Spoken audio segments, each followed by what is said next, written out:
Supreme court के आईनी bench ने फौजी अदालतों को 85 मुलजिमों के फैसले सुनाने की इजाज़त दे दी। अदालती हुक्मनामे में कहा गया है कि फैसले सुप्रीम कोर्ट में ज़ेर इल्तवा मुकदमे के फैसले से मशरूत होंगे। जिन मुलजिमान को सज़ाओं में रियायत मिल सकती है वो देकर रिहा किया जाए।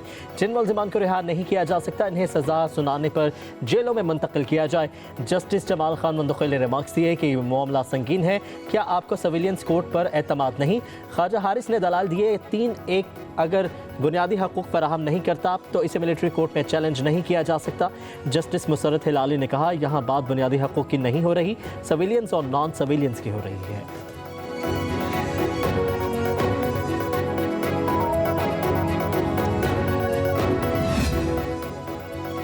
क्या आर्मी एक्ट में तरमीम करके हर शख्स को उसके जुमरे में लाया जा सकता है? सुप्रीम कोर्ट के आईनी बेंच में फौजी अदालतों में सर्विलेंस के केस की समाअत के दौरान जस्टिस जमाल मंदुखैल के रिमार्क्स। कहा, अदालती फैसले में दिफात का रद्द करने की वजूहात क्या हैं?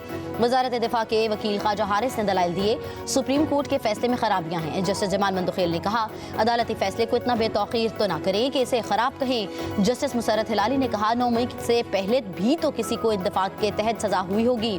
जिन दफात को कलअदम करार दिया गया है उनके तहत होने वाले ट्रायल का क्या होगा? जस्टिस जमाल मंदुखैल ने रिमार्क्स दिए, आर्मी में कोई शख्स जबरदस्ती नहीं अपनी मर्जी से जाता है। आर्मी ज्वाइन करने वाले को इल्म होता है कि उस पर आर्मी एक्ट का इतलाक होगा। आर्मी एक्ट के तहत पाबंदी और बुनियादी हकूक मुयस्सर नहीं होते। आर्मी एक्ट फौज की मुलाजमत के कवायद और डिसिप्लिन के लिए बनाया गया। फौज में कोई भी जुर्म की नीयत से नहीं जाता। पाकिस्तान स्टॉक एक्सचेंज में कारोबार के आगाज में तेजी के बाद मंदी का रुझान। कारोबार के दौरान 100 इंडेक्स 1,15,000 की बुलंद तरीन सतह भी अबूर कर गया। मार्केट में 100 इंडेक्स 450 मनफी पॉइंट्स में ट्रेड कर रहा है।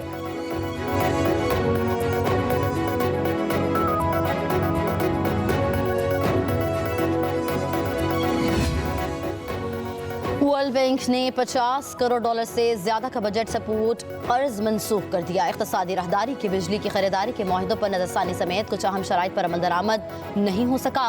वर्ल्ड बैंक रवा माली साल के दौरान कोई नया बजट सपोर्ट कर्ज भी फराहम नहीं करेगा। ज़राए के मुताबिक हुकूमत की जानिब से रवा माली साल के दौरान 2 अरब डॉलर के मजीद कर्जे हासिल करने पर मबनी बजट का तखमीना मुतासिर हो सकता है।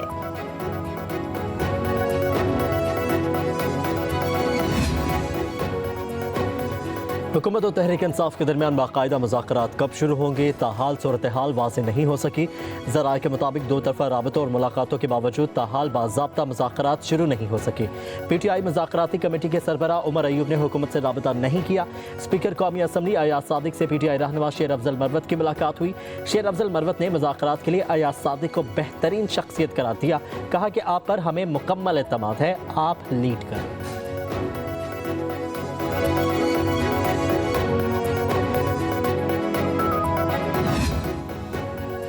बानी PTI ने मुज़ाकरात का एक मौका दिया है। अगर मुज़ाकरात करने हैं तो करें, वरना 14 दिसंबर दूर नहीं। तहरीक इंसाफ के रहनुमा शौकत यूसुफजई की गुफ्तगू। कहा, मुस्लिम लीग नून किसी सूरत मुज़ाकरात नहीं चाहती है, मुज़ाकरात कर रहे हैं। नून लीग भाग रही है। मुल्क के खातिर मुज़ाकरात हो रहे हैं तो होने चाहिए। हुकूमत तकब्बुर और रऊनत से निकले और अपोजिशन को इंगेज करे। वज़ीर आज़म के मशीर राना सनाउल्लाह ने कहा कि मुस्लिम लीग नून ने हमेशा मुज़ाकरात की हिमायत की है। PTI ने मुज़ाकरात का पैगाम भेजा तो हमारी तरफ से इनकार नहीं होगा।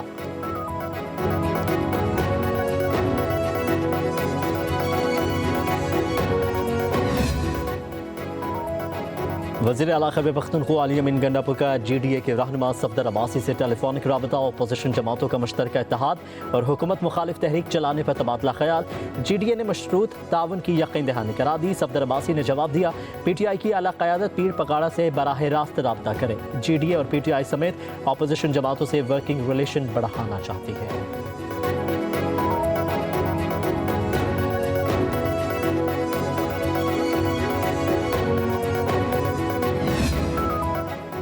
बानी PTI के मिलिट्री ट्रायल का ख्वाब कभी पूरा नहीं होगा। खैबर पख्तूनख्वा के मशीर इत्तलात बैरिस्टर डॉक्टर सैफ का कहना है कि जाली हुकूमत सियासी मफादात के लिए फौज और अवाम के दरमियान तल्खियाँ पैदा करने की नाकाम कोशिशें बंद करे। सियासी माफिया को बानी PTI माइनस करने में ही अपनी बका नजर आ रही है। जाली हुकूमत का ये इक़दाम जमहूरियत पर शबखून मारने की एक और कोशिश है।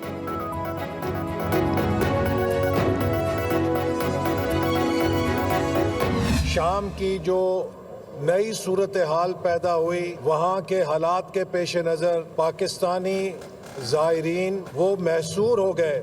वज़ीर आज़म ने खुद लबनान के वज़ीर आज़म से राब्ता किया।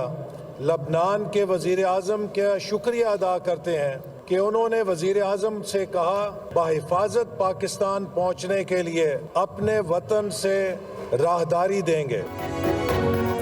शाम में फंसे बैरूत पहुंचने वाले 318 पाकिस्तानी वतन वापस पहुंच गए। वफाकी वज़ीर मनसूबाबंदी अहसन इकबाल ने इस्लामाबाद एयरपोर्ट पर इस्तकबाल किया। खिताब में कहा कि वज़ीर आज़म शहबाज शरीफ ने लिबनानी हममनसब से राबता किया। पाकिस्तानियों की बाहिफाजत वतन वापसी पर लिबनानी वज़ीर आज़म के शुक्रगुजार हैं।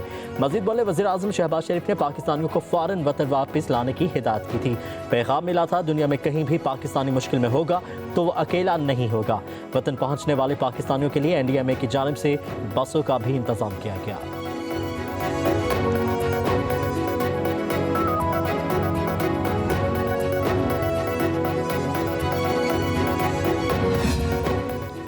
वज़ीर आला पंजाब मरीम नवाज के शंघाई में हुआवे कंपनी का दौरा, मुख्तलिफ शोबों का मुआयना किया। मरीम नवाज की हुआवे गवर्नमेंट अफेयर्स के सदर से मुलाकात, लाहौर को मॉडर्न डिजिटल सिटी बनाने की तजावीज़ पर तबादला ख्याल। हुआवे के ताउन से लाहौर को पाकिस्तान का पहला जदीद तरीन स्मार्ट सिटी बनाने का फैसला।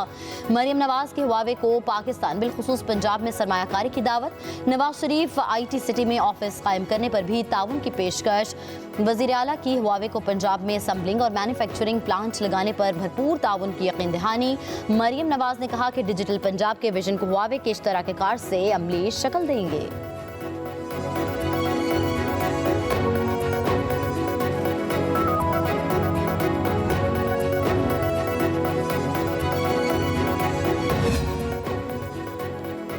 गवर्नर सिंध का सनती तरक्की के लिए चीन के ताउन पर इजहार तशक्कुर। कामरान टिसोरी का इस्लामाबाद में चीनी सफारत खाने का दौरा, चीन के सफ़ीर और दीगर सफारती अमले ने खैर मकदम किया।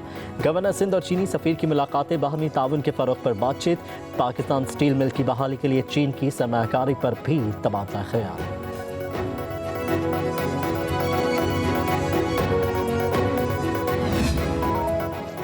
चीफ जस्टिस याहिया अफरीदी की ज़ेर सदारत सुप्रीम जुडिशल काउंसिल का इजलास आज दोपहर 2 बजे होगा। ज़राए के मुताबिक इजलास में ज़ेर इल्तवा शिकायत का जायजा लिया जाएगा। काउंसिल के मेंबरान में सीनियर प्यूनी जज जस्टिस मंसूर अली शाह, जस्टिस मुनीब अख्तर शामिल, chief justice Islamabad high court justice Amir Farooq और chief justice Balochistan high court justice Mohammad Hashim Kakar भी हिस्सा हैं।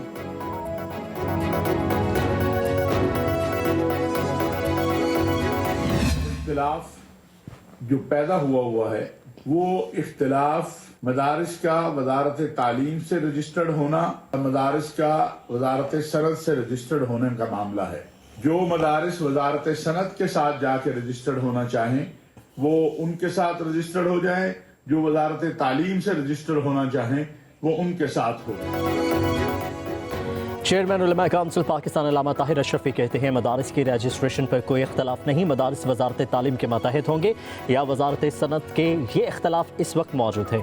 18,600 मदारिस जो हुकूमत के साथ रजिस्टर्ड है, इनके किसी भी मामले में रुकावट नहीं आनी चाहिए। इस हवाले से जो मुज़ाकरात शुरू हुए हैं वो खुशाइंद हैं।